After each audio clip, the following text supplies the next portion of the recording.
Cioè, per avere una riforma completa, noi abbiamo reso più flessibile l'uscita, con dei licenziamenti che diventano più facili, quindi con reintegrazioni che diventano più difficili, quindi è più facile licenziare da questo punto di vista.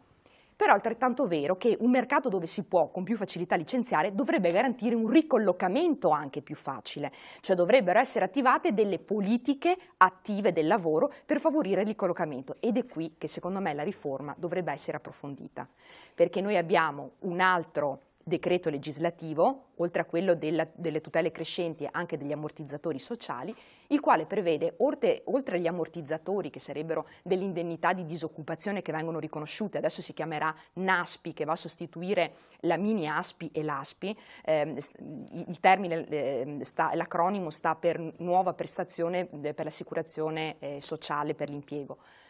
Questa nuova indennità, quindi che viene prevista, richiede comunque un impegno da parte del lavoratore di partecipare attivamente alle politiche lavorative. Questo l'ha sempre previsto anche precedentemente. Allora, in precedenza in realtà... Il problema forse è l'attività reale e concreta che esiste a supporto di tutto ciò, cioè la formazione del lavoratore che è a casa e che percepiva e oggi percepisce o percepirà la NASPI, corsi di formazione, preparazione, ma anche sostenere dei colloqui per un reinserimento lavorativo. Io in questo senso vorrei che mostrassimo la prima slide dove vediamo le politiche del lavoro e l'investimento che lo Stato italiano, e lo rapportiamo sempre alla Germania, perché questa sera ci permetterà un po' di fare un confronto con una realtà che sicuramente funziona un po' meglio della nostra. Qui vediamo quanto investe il paese Italia, l'1,7% del nostro PIL, rispetto ad una Germania che investe l'1,8%.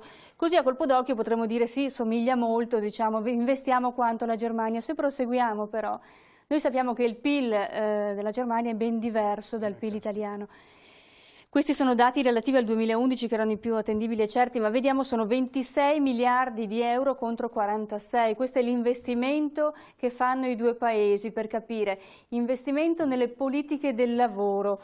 Vuol dire, dicevamo, allora, quelle passive, sì. Se andiamo avanti vediamo che la riproporzionamento, le politiche passive vuol dire lo stipendio mensile, che sia ASPI, NASPI o come lo si voglia chiamare, che il lavoratore senza lavoro, l'indennità di disoccupazione, percepisce per la durata prevista dalla normativa, ma anche la politica attiva, che è la politica di reinserimento, per cui il seguire il lavoratore passo passo affinché possa ricollocarsi.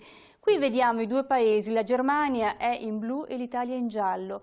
Ed è veramente drammatico, mi ha sorpreso moltissimo la politica attiva italiana, 5 miliardi contro 23 della Germania, mentre sono molto simili le politiche passive, quindi ripeto, questo indennizzo mensile che percepisce il lavoratore che non ha più un lavoro, quindi è a casa.